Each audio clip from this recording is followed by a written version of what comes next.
పుట్టుమచ్చలు right side ఉంటే అదృష్టం అని, లెఫ్ట్ సైడ్ ఉంటే అదృష్టం కాదని మగకి ఆడకి తేడాలతో చెప్తారు. అది ఎంతవరకు నమ్మచ్చు అంటారు?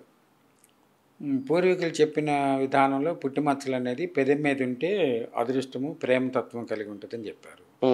మళ్ళీ రైట్ సైడ్ పుట్టుమచ్చ ఉంటేనేమో అది కూడా శుభయోగం అని చెప్పారు. చేతి ఎప్పుడు కూడా రైట్ ఉన్నదానికి ప్రాధాన్యత ఇచ్చారు.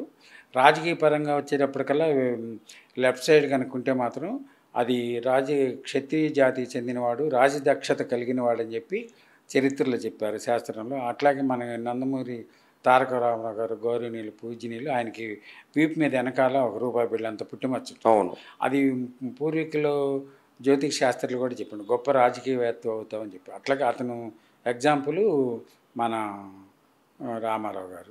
ఇప్పుడు రైట్ సైడ్ లెఫ్ట్ సైడ్ అని ఏం లేదంటారు.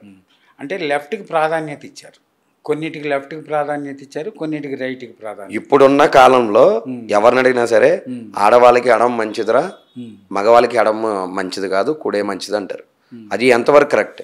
అది అసలు ఆ ప్రశ్న కరెక్ట్ కాదు. మచ్చ అనేది పెదాల మీద రైట్ సైడు బ్యాక్ సైడు ఉంటే అది మంచి అత్యున్నతమైన ప్రాధాన్యత అన్నారు. నెగిటివ్ అనేది ఎక్కడా లేదు. ఓకే, పాజిటివ్నే, ఏదైనా పాజిటివ్నే.